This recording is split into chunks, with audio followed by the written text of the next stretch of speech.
Senhor presidente, senhoras e senhores senadores, fiz muita questão de reassumir o meu mandato a tempo de poder participar dessa sessão. Estive, como todos sabem, durante 15 meses servindo ao país, graças a um honroso convite que recebi da presidente Dilma. Não poderia nunca, senhor presidente, nessa hora me furtar de defender o governo. Não aprendi a poder participar de um governo como fiz até ontem e não poder agora defendê-lo. Quero com isso homenagear uma figura que é uma referência fundamental na minha vida política, o meu pai, que não fez política a partir de cálculos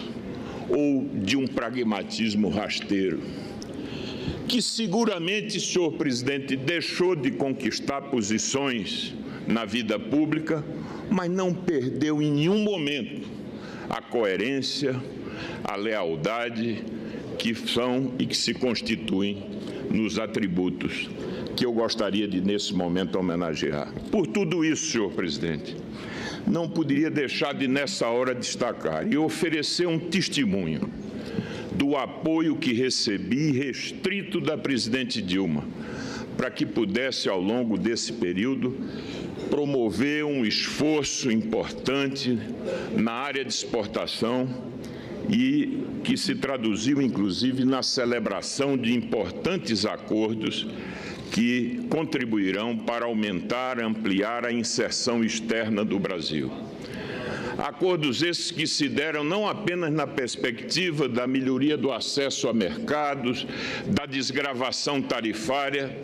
mas acordos até de nova geração, que focaram novas disciplinas como investimento, serviços, propriedade intelectual, convergência regulatória, tendo como foco mercados importantes como os Estados Unidos, os países da Bacia do Pacífico, especialmente México, Chile, Colômbia e Peru.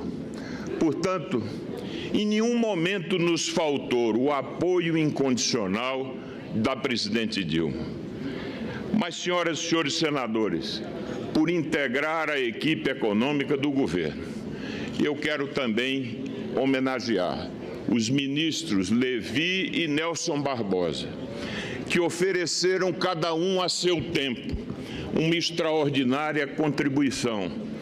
para que, nesse período, o governo pudesse promover um conjunto de importantes iniciativas que, a meu ver, se conformam ao modelo de gestão fiscal responsável.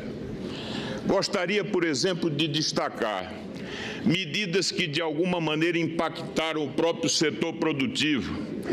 quando o governo teve a coragem de eliminar drasticamente subsídios, de promover um forte contingenciamento que representou no ano de 2015 uma redução de quase 10% nos gastos discricionários do governo federal, quando pôde rever um amplo elenco de desonerações e quando, pela primeira vez, de maneira corajosa, pôde reduzir gastos obrigatórios, sobretudo gastos relacionados com a área assistencial e previdenciária, onde foram identificadas claramente algumas distorções.